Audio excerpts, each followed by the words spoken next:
Today we're going to be talking about how to find the acute angle between two lines, and in this particular problem we've been given equations of two lines. 2x minus y equals 3 is one of them, 3x plus y equals 7 is the other.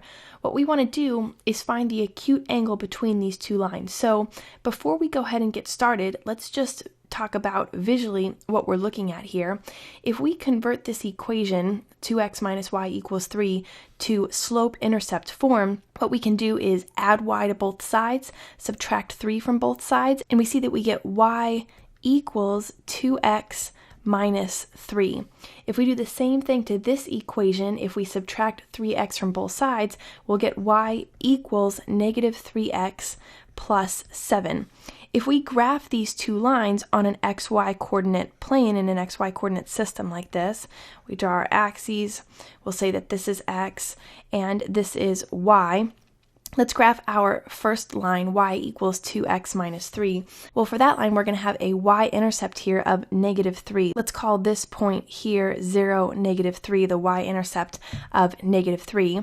And then our slope is positive 2, so we're going to get up 2 and over to the right 1, up 2 and over to the right 1, something like this. So we can draw our line like so. That's our first line. Now our second line, y equals negative 3x plus 7, we're going to have a y-intercept of positive 7. So let's call this point here, maybe right about here, 0, positive 7, like that.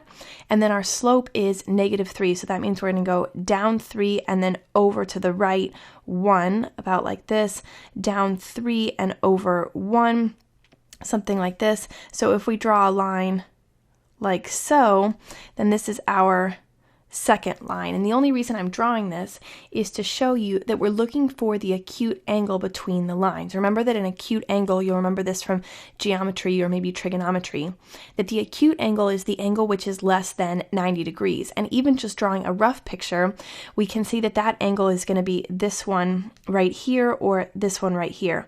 This is an angle which is less than 90 degrees. The other angle, which is going to be the obtuse angle, is this angle here, this wider angle, an angle that's larger than 90 degrees. So we know already we're looking for this angle right here, and we can get a visual picture of it. Now, how are we actually going to find that angle? Well, we're going to use an application of vectors. As a reminder, we have this corollary formula for cosine of theta. This is the formula we're going to be using. In the numerator of this formula, I have the dot product of a and b, and in the denominator, I have the magnitude of a and the magnitude of b, which is really just the length of our vectors a and b, which we're going to find using the distance formula. So what do we need? Well, we need a vector representation of each of these lines. And really all we need to do, they're both set up in a form that we can use here. We just need the coefficients on our x and y variables. So the coefficient here on our x term is positive 2. The coefficient on our y term, when we include the sign in front of it, is negative 1. Over here in this other equation, we have a coefficient of 3 on our x term and a coefficient of positive 1 on our y term. So what this becomes here, if we write this in vector form, we have the vector here 2 comma negative 1, like this. If we write this one in vector form, we have the vector 3 comma positive 1. These are going to be the vector components that we're going to use to find the dot product of a and b and then the magnitude of a and b. So let's go ahead and start applying this formula here.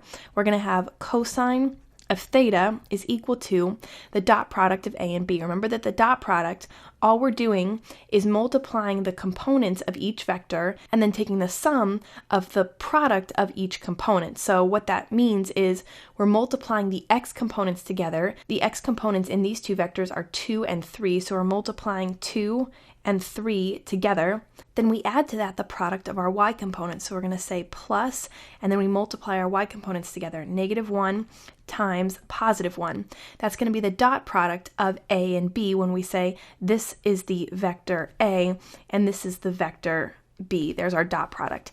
Now in our denominator, we're going to be using the distance formula to find the magnitude of A and B, or really you can just think about it as the length of A and B. Well, in that case, remember that our distance formula, remember that we'll call this the vector A. So we'll say that distance d sub A is going to be equal to, our distance formula tells us that if we want to find a length or a distance between 2 points, all we do is use this distance formula, which is the distance between 2 points. Well, this vector, vector A, 2, -1, this is really just saying that the vector starts at the origin, the point 0, 0, and goes out to the point 2, -1. So just by having this vector 2, -1, we know we have these 2 points along the vector. So our distance formula says that we can take 2 minus 0, so we say 2 minus 0, and square it.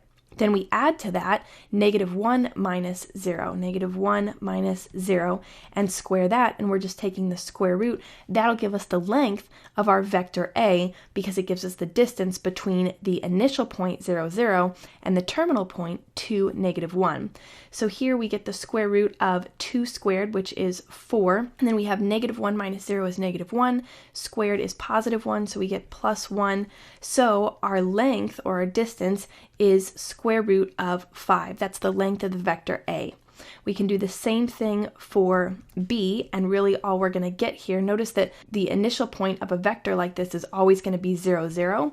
So we don't even have to say minus 0 here. All we really need is to say 3 squared plus 1 squared, take our 2 components, and we get 9 plus 1, which is going to be square root of 10. So when we find these two, we can say this is the magnitude of A, this is the magnitude of B, and we can just plug those in here, root 5 times root 10, like this. Now we've got all of the pieces plugged into our formula, we just need to simplify. So we're going to get cosine of theta is equal to, in the numerator, 6 plus a -1, which is going to give us a +5. And then in our denominator, if you remember from algebra, when you have two terms that are raised to the same exponent, we have 5 to the 1/2 and 10 to the 1/2 power. We can combine them, multiply the bases, and say 50 to the 1/2, or just square root 50, like so. We can do this all on our calculator, but essentially what we want to do is solve for theta. The way that we're going to do that is by taking the inverse cosine function, cosine to the -1, or arc cosine of both sides, to get theta on its own on the left-hand side.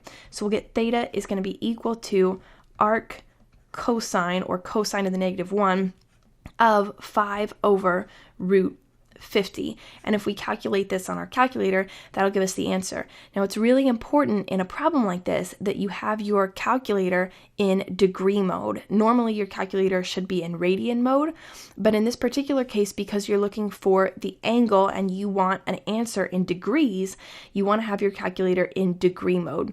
If you set your calculator to degree mode and you take the inverse cosine function of 5 over root 50, you'll find that theta is equal to 45 degrees. Just as a double check, we want to make sure that the answer we get is less than 90 degrees, because remember, we're looking for the acute angle.